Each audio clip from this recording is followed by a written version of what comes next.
इस क्लास में हम लोग भारत के राष्ट्रपति और उपराष्ट्रपति से संबंधित जो है वो क्या क्या प्रावधान है उसका अध्ययन करेंगे। तो पहले हम लोग देखेंगे कि राष्ट्रपति से संबंधित क्या प्रावधान है। तो राष्ट्रपति का जो निर्वाचन है वो अनुच्छेद 54 एक निर्वाचक मंडल द्वारा किया जाता है। तो राष्ट्रपति का निर्वाचन जो है वो अनुच्छेद 54 के अंतर्गत होता है और निर्वाचक मंडल द्वारा किया जाता है। निर्वाचन की जो रीति है वो अनुच्छेद 55, तो निर्वाचन की रीति अनुच्छेद 55 के अंतर्गत आता है और इसके पद की बात करें तो अनुच्छेद 56 से संबंधित है। तो 54 में इसके निर्वाचन से संबंधित प्रावधान है और निर्वाचन की रीति जो है वो 55 में और इसके पद का उल्लेख जो है राष्ट्रपति का वो जो है अनुच्छेद 56 में प्रावधान है पद का। पुनर्निर्वाचन की बात करें, पुनर्निर्वाचन के लिए पात्रता 57 अनुच्छेद 57 के अंतर्गत दिया गया है। तो पुनर्निर्वाचन के लिए पात्रता जो है अनुच्छेद 57 और निर्वाचित होने के लिए योग्यता जो है कि राष्ट्रपति से संबंधित योग्यता वो अनुच्छेद 58 में दी गई है। पद के लिए शर्त की बात करें तो अनुच्छेद 59 का और मुख्य अनुच्छेद जो है वो अनुच्छेद 60 का उल्लेख है। अनुच्छेद 58 में जो है निर्वाचन होने के लिए योग्यता की बात की गई है राष्ट्रपति के लिए, तो वो जो है आर्टिकल जो है 58 में दी गई है।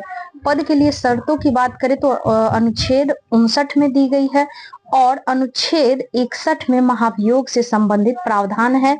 वहीं निर्वाचन के समय का समय जो है वो अनुच्छेद 62 में भी शामिल है। तो ये इम्पोर्टेंट कुछ बातें हैं राष्ट्रपति से संबंधित कि महाभियोग से संबंधित अनुच्छेद जो है वो 61 है और निर्वाचन का समय जो है वो अनुच्छेद 62 है। अतिरिक्त जो भी फैक्ट हैं वो है कि राष्ट्रपति भारत का जो है वो प्रथम नागरिक हो और तीनों सेनाओं के सर्वोच्च कमांडर होते हैं। ये राष्ट्रपति के बारे में काफी इम्पोर्टेंट है कि ये इन्हें भारत का प्रथम नागरिक माना जाता है और ये तीनों सेनाओं के सर्वोच्च कमांडर होते हैं। उपराष्ट्रपति से संबंधित अगर बात करें तो उपराष्ट्रपति का जो संबंध है वो अनुच्छेद 63 से है। किससे है?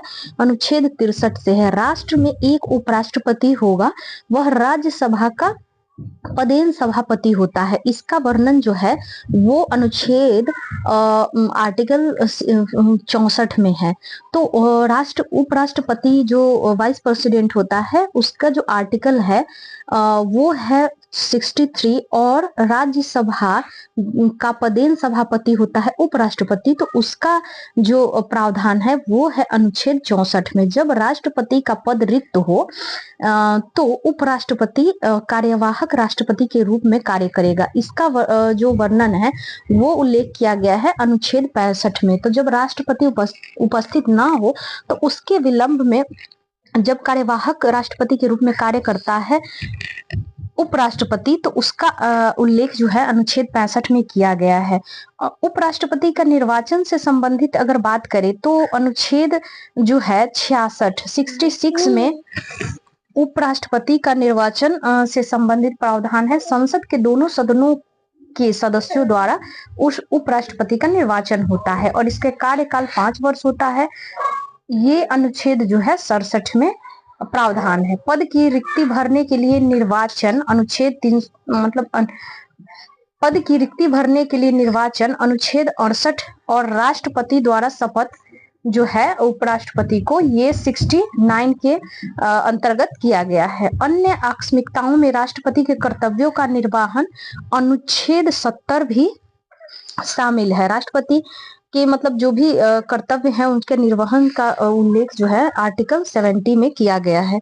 अतिरिक्त तथ्य की बात करें तो उपराष्ट्रपति का मुख्य कार्य राज्यसभा की अध्यक्षता करना और राष्ट्रपति की अनुपस्थिति में उनके कर्तव्यों का पालन करना है। ये काफी इम्पोर्टेंट है कि जब राष्ट्रपति उपस्थित ना हो तो उनकी अनुपस्थिति में ये कार्यवाहक राष्ट्रपति के रूप में कार्य करते हैं और ये राज्यसभा के अध्यक्ष होते हैं।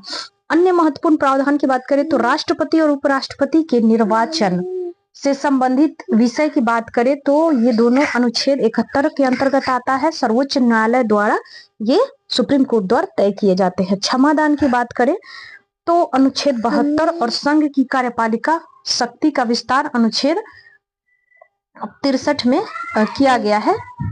तो ये रहे राष्ट्रपति और उपराष्ट्रपति से संबंधित प्रावधान। Thank you so much.